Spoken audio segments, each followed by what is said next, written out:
من يهده الله فلا مضل له ومن يضلله فلا هادي له وأشهد أن لا إله إلا الله وحده لا شريك له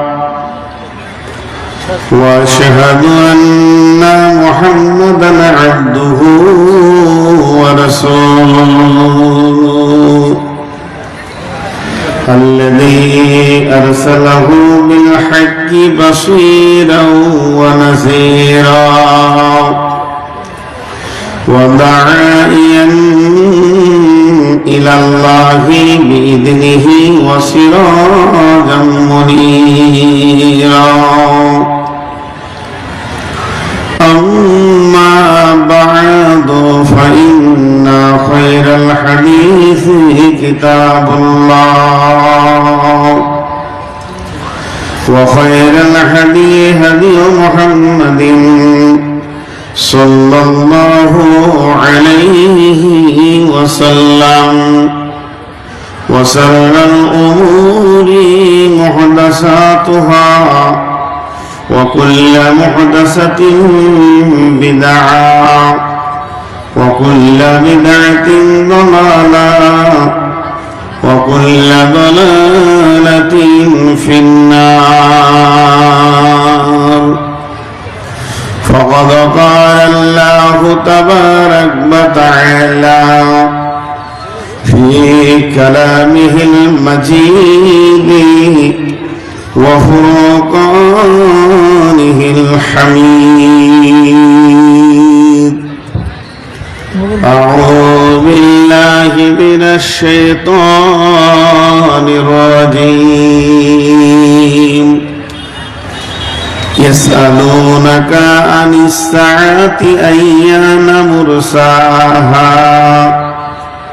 فيما أنت من ذكراها إلى ربك منتهاها كأنهم يوم يرونها لم يلبثوا إلا عشية أو ضحاها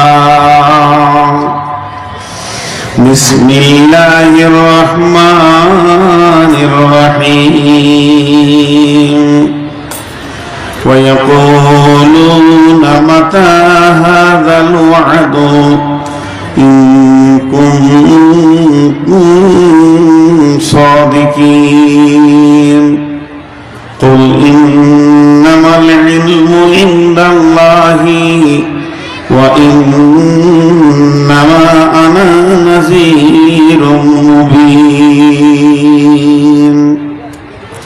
بسم الله الرحمن الرحيم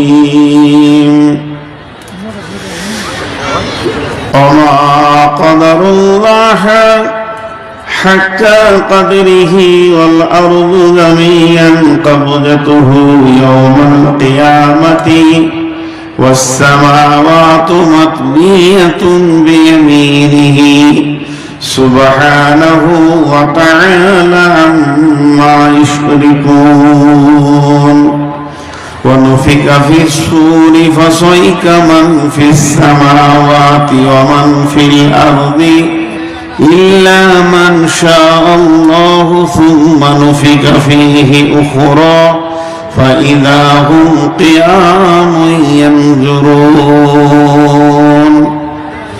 ونبي هريرة رضي الله تعالى عنه قال قال رسول الله صلى الله عليه وسلم إذا اتخذ الفي ضبالا والأمانة مغناما والزكاة مغراما تعلم لغير دين آتى الرسول امرته أكرمه أغنى صديقه الصحابه جاهرت الأصوات في المساجد ساد القبيلة فاسقهم زعيم القوم أرذلهم وأكرم الرجل مخافة السره وجاهرت الكائنة والمعزف وسربت الخمور لباس الحرير لنا هذه الأمة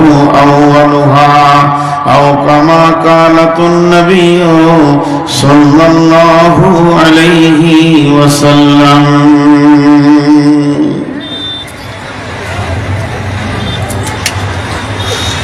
দয়াল রহমান কে পারে বুঝিতে তবসান মা বাপ ছাড়া হয় পিতা আদম বানাইলেন নিজ হাতে পিতা ছাড়া পুত্র ঈসা মারিয়ামের কোলেতে কে বাবার কারিগর কার বাবার শান কে পারে বুঝিতে তবসান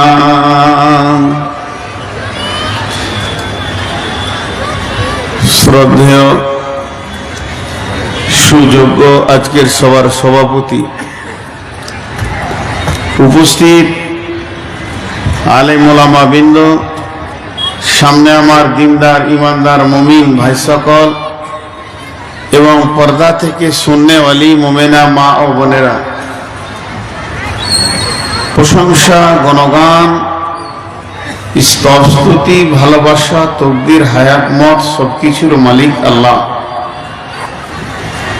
যে মহান মুনিব আজকে আমাদেরকে 2025 সালে 12 নভেম্বর বৃহস্পতিবার দিবাগত রাত্রিতে উত্তর দিনাজপুর করমদিঘি মহেশপুর গ্রামে জুনিয়র মাদ্রাসা কেন্দ্রিক আয়োজিত মাহফিলে হাজির করেছেন সেই মুনিবের দরবারে একবার আমরা সকলে শুকরিয়া করি আলহামদুলিল্লাহ। দরুদ ও সালাম বর্ষিত হোক আখিরি পয়গম্বর নবী মুহাম্মদুর রাসূলুল্লাহ সাল্লাল্লাহু আলাইহি সাল্লামের উপর আল্লাহুম্মা আমিন আল্লাহুম্মা সাল্লি আলাইহি আল্লাহুম্মা বারিক আলাইহি। আমি আপনাদের সামনে গ্রন্থ মুকুট আল কোরআন থেকে কয়েকটি আয়াত বিক্ষিপ্তভাবে পড়েছি আর একটা ত্রিমিজি শরীফের হাদিসকে আপনাদের সামনে পেশ করেছি। এই আয়াত আর হাদিসকে সামনে রেখে খুব স্বল্প সময়ে কয়েকটি কথা বলবো, আমার নির্দিষ্ট দেওয়া টাইমে শেষ করব ইনশাআল্লাহ। কিন্তু আপনারা উঠা বসা করবেন না, যেমন বসে আছেন এরকমই থাকেন। শুধু একটা বার বয়সে ছোট হলো আমি ওই লোকগুলোর পা ধরে বলছি যারা দাঁড়িয়ে আছেন বসে যান, যদি খুব খারাপ লাগে তা চলে যান, তাও ভালো, দাঁড়িয়ে থেকেন না। আল্লাহর বান্দা রসুলের উম্মত আপনাদের হাতগুলো ধরে বলছি বসে যান। এই জিনিসটা কেন মানছেন না? এখন যদি একটা কড়া করে বলি তো মৌলবীদের অভ্যাস খারাপ, কথা নোংরা বলে।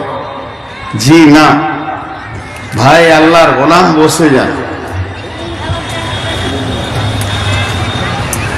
এই পৃথিবীটা একদিন ধ্বংস হবে,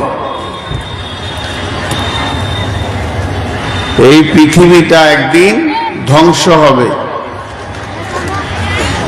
আমি গতকালকে একজনের সঙ্গে আলোচনা করতে করতে বলছিলাম, এখন যদি কাউকে জিজ্ঞেস করা হয় তুমি বাপের ক নম্বর ছেলে, মা বোনরাও ধ্যান দিয়ে শুনেন, কেউ বলবে আমি বড়, কেউ বলবে আমি 2 নম্বর, কেউ বলবে আমি ছোট, কেউ বলবে 5 নম্বর, নম্বর দেবে যে আমি বাপের এত নম্বর সন্তান। তো একজন ফিলোসফার ইসলামী তত্ত্ববিদলা বলছে তুমি জানলে কি করে যে তুমি বাপের বড় ছেলে? বলে আমরা তো 5 ভাই, আমিই তো বড়। বলে এটা হিসাব ঠিক আছে, দুনিয়াবি হিসাব, কিন্তু বাপের বড়কে ওটা আল্লাহ ছাড়া কেউ জানে না। বলে কেন? একটা পুরুষ সে যখন স্ত্রীর সঙ্গে মিলে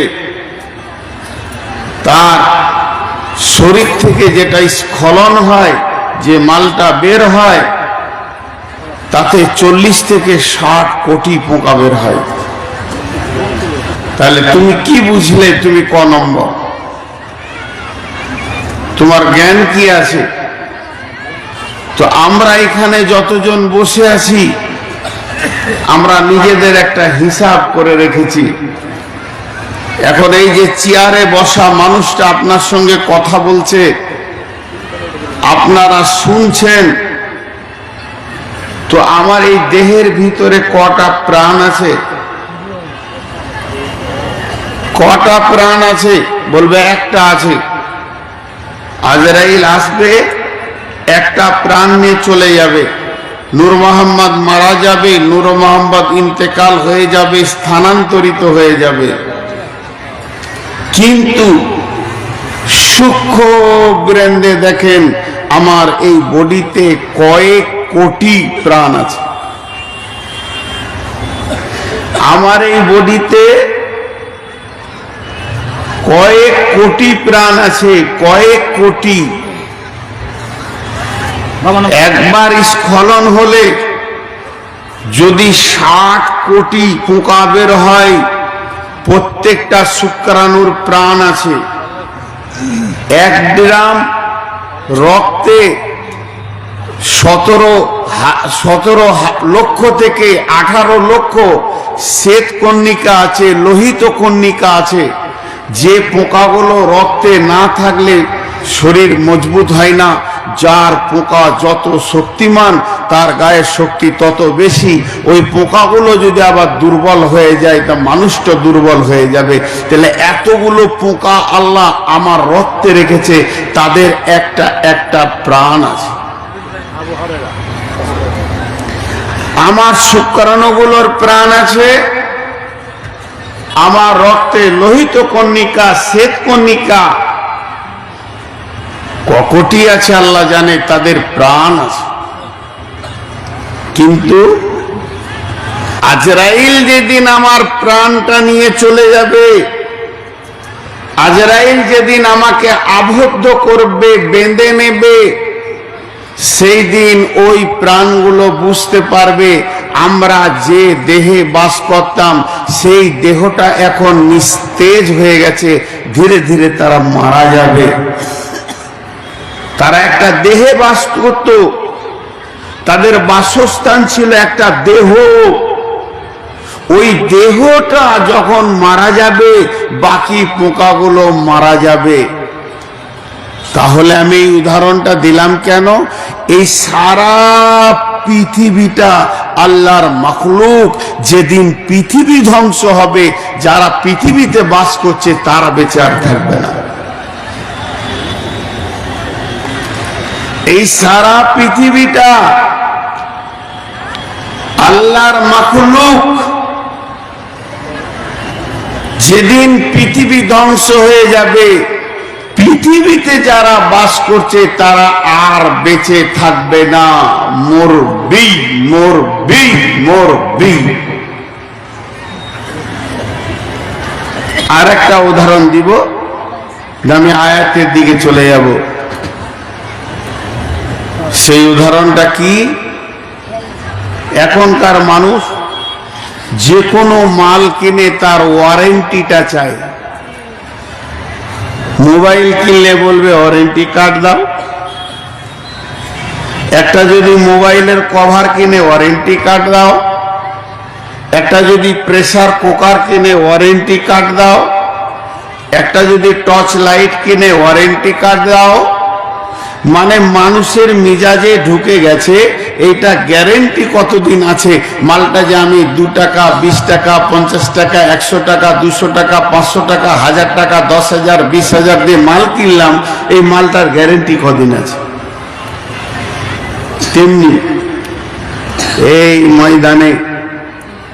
ময়দানের এক পাশে বিরাট বড় দক্ষিণ পাশে রাস্তার গায়ে একটা ফ্ল্যাট তৈরি হচ্ছে 20 তলা। ফ্ল্যাটটা যিনি বানাচ্ছেন বাইরে থেকে উনি ইঞ্জিনিয়ার এনেছেন, বিদেশ থেকে মিস্ত্রি এনেছেন, লিভার এনেছেন, কাজ শুরু হচ্ছে। ও ওয়ারেন্টি নিচ্ছে। কি ওয়ারেন্টি নিচ্ছে? ইঞ্জিনিয়ারকে বলছে কোন নদীর বালি দিব আপনাকে বলতে হবে। এ কথা জেনে রাখেন, ভারতবর্ষে যত জায়গায় বালি উঠে সেই বালিগুলো আগে ল্যাবরেটরিতে যায়, তাদের পরীক্ষা হয় কোন বালির ধারণ ক্ষমতা কত বেশি, কার সঙ্গে লবণাক্ত সম্পর্ক আছে আর কার সঙ্গে নাই। যেটা মিষ্টি বালি সেটা বেশি কাজ হয়। এর জন্য ইঞ্জিনিয়ারদের এগুলো জানা আছে। ইঞ্জিনিয়ার লিখে দিল তোমার আশেপাশে নদীর বালি চলবে না, তুমি মজবুত বাড়ি করবে বর্ধমান অজয় নদী থেকে নিয়ে এসো, কিংবা বীরভূমে ময়ূরাক্ষী থেকে নিয়ে এসো। সেখানকার বালি এলো, ঘরও মজবুত বানাবে। স্যার ইট কোন ভাটা থেকে নিব, কোন ভাটার ইটের ধারণ ক্ষমতা বেশি? উনি লিখে দিলেন লালগোলা চলে যাও, ওখানকার ইটের ধারণ ক্ষমতা বেশি, মুর্শিদাবাদের নিয়ে এসো। দুটা দামি মাল এলো। স্যার রড কোন কোম্পানির লাগাবো? উনি লিখে দিলেন এলিগেন্ট। সেমি স্টিল চলবে না, এলিগেন্টের রড লাগাও। এলিগেন্ট রড চলে এলো। স্যার সিমেন্ট অম্বুজা প্লাস হলে ভালো হয়, এলটি যদি পাওয়া যেত তো আরো ভালো। চলে এলো। বাকি থাকলো কি? আপনারা বেরেন্দে বলেন বাকি থাকলো কি? পাথর এলো, রড এলো, সিমেন্ট এলো, বালু এলো, ইট এলো, মাল এসে গেল। বন্ধু, সিমেন্টের গায়ে লেখা আছে 80 বছরের ওয়ারেন্টি। আমার সিমেন্টের যেটা কেমিক্যাল 80 বছরের ধারণ ক্ষমতা রাখে। আর এলিগেন্ট রড অ্যাডভার্টাইজ দিচ্ছে 100 বছর, কোনো চিন্তা নেই, দরে লাগে দাও, ঢালাই লাগিয়ে দাও, প্লালে লাগিয়ে দাও, আমার রড মরিচিকা ধরবে না 100 বছর।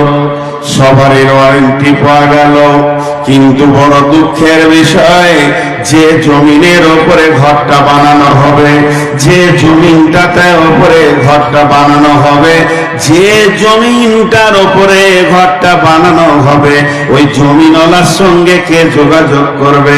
আল্লাহ, আমি তো ঘর বানাচ্ছি কয়েক কোটি টাকা দিয়ে, এই টাকাগুলো যে জমির ওপরে আমি ঢেলে দিব, এই জমিটা তুমি কতদিন রাখবে? কতদিন এই পৃথিবীটা থাকবে? না আমার ঘর বানানো হবে, পরের দিন ধ্বংস শুরুলীলা হবে। এটা তো আমি চাইছি না। সবারই কাছে গ্যারেন্টি নিলাম, কেউ 70 বছর, 80 বছর, 100 বছর পর্যন্ত দিল, এরপরে গ্যারেন্টি কেউ দিল না। আমি তো ঘরটা বানাবো জমিনের পিঠে, এই ঘরটা আমি আর কোথাও বানাবো না। তাহলে জমিটা কতদিন ঠিক থাকবে, নষ্ট হবে না, এটা আমাকে বলে দিন। এটা আমাকে বলে দেন, কে দিবে ওয়ারেন্টিটা? কে দিবে? কোন মৌলবি দিবে না মুফতি দেবে? ওয়ারেন্টিটা কে দিবে? কোন মুহাদ্দিস দেবেন না মাদানি দেবেন? ওয়ারেন্টিটা কে লিখে আনবে মাবুদের কাছ থেকে? না আমার হাতে ধরিয়ে দিবে, আপনার হাতে ধরিয়ে দেবে। বন্ধুরে, এটা কোনো প্রসেসিং নাই, এটা কোনো রাস্তা নাই। তবে আমার নবী বলে গেছেন, তিনি ইসলামের দায়িত্বভার নিয়ে, কোরআনের প্রচারের দায়িত্বভার নিয়ে পৃথিবীতে এসেছিলেন। এই উম্মতের যিনি দায়িত্ব নিয়ে এসেছিলেন, তিনি বলে দিয়েছেন, উম্মত রে, তুমি এই পৃথিবীতে কতদিন থাকবে? উম্মত রে, তুমি যে ঘর বানাবে তো কতদিন থাকবে? লা তাকুমুস সাআতু ফিল আরদি হাত্তা ইয়াকালা আল্লাল্লাহ। পৃথিবী ধ্বংস হবে না, কিয়ামত কায়েম হবে না, এখানে জালজালা হবে না, ভূমিকম্প হবে না, বাড়ি ঘর ভাঙবে না, রোড নষ্ট হবে না, হাওয়া বইবে, নদী বইবে, হাওয়া চলবে, মৌসুম চেঞ্জ হবে, জমিন ফসল দিবে, জমিনের কাজ জমিন করবে, রেল চলবে, প্লেন উড়বে, বাস রোডে দৌড়বে, সব নিজাম ঠিক থাকবে, সূর্য উঠবে ডুববে, চাঁদ উঠবে ডুববে, এতদিন সব ঠিক থাকবে। কতদিন? বিশ্বনবী বলছেন, যখন এই মাটিতে একটা আল্লাহওয়ালা থাকবে।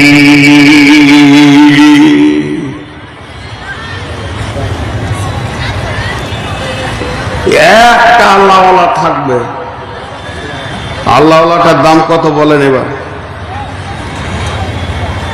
ওই আল্লাহওয়ালাটার দাম কত? একটা খালেস নিয়তে। আজকে মহিষপুর মাদ্রাসার এত খরচা কেন? মহিষপুর মাদ্রাসার কমিটিকে আমি প্রশ্ন করছি, শুধু মহিষপুর নয়, যত মাদ্রাসা কমিটি বসেছেন আমি প্রশ্ন করছি, আপনারা শুরু থেকে শেষ পর্যন্ত বছরে 20 লাখ, 50 লাখ, 30 লাখ, 70 লাখ, 80 লাখ খরচা করছেন কেন? খেপা কুকুরে কামড়িয়েছে, গাঁজা খেয়েছে, মাথা নষ্ট হয়ে গেছে, টাকাটা নষ্ট করছে। উদ্দেশ্য একটাই, আল্লাহওয়ালা তৈরি হোক, পৃথিবী শান্তি হবে। সকলের উদ্দেশ্য, মহিষপুর মাদ্রাসা কমিটির উদ্দেশ্য, আর কোন মাদ্রাসার কমিটির উদ্দেশ্য, সব মাদ্রাসার কমিটির একটা উদ্দেশ্য, আল্লাহওয়ালা বানাতে রাখ, আল্লাহওয়ালা বানাতে। আমি এখনো বায়ানে যাইনি, ভূমিকায় আছি। মেন বায়ানে যখন যাব আপনি উঠবেন না। বড় দুঃখের বিষয়, এই মহিষপুরে এবার নিয়ে 3-4 বার আসা হয়ে গেল। যতবার এসেছি লোক ভালো পেয়েছি, যতবার এসেছি কমিটির ব্যবহার ভালো পেয়েছি, আজও পেয়েছি। কিন্তু দুঃখের বিষয়, শেষ পর্যন্ত আপনারা থাকতে পারবেন না। আর আমি আগামী বছরে বাঁচবো কিনা জানি না। এখন আমি কথা বলছি, আজকে ব্লাড টেস্ট করেছে, কথা বলছি, 506 সুগার আমার। পানিটা এমনি খেয়েছি না, জিভ শুকিয়ে যাচ্ছে, তারপরও কথা বলছি। আপনারা একটু শুনেলেন, আমিও চলে যাব।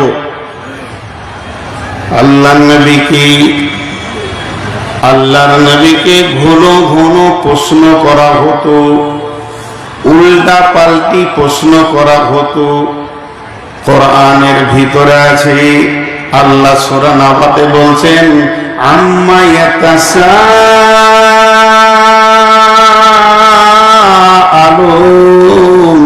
আনিন নাবাইল আযীম আল্লাযী হুম ফীহি মুখতালিফুন।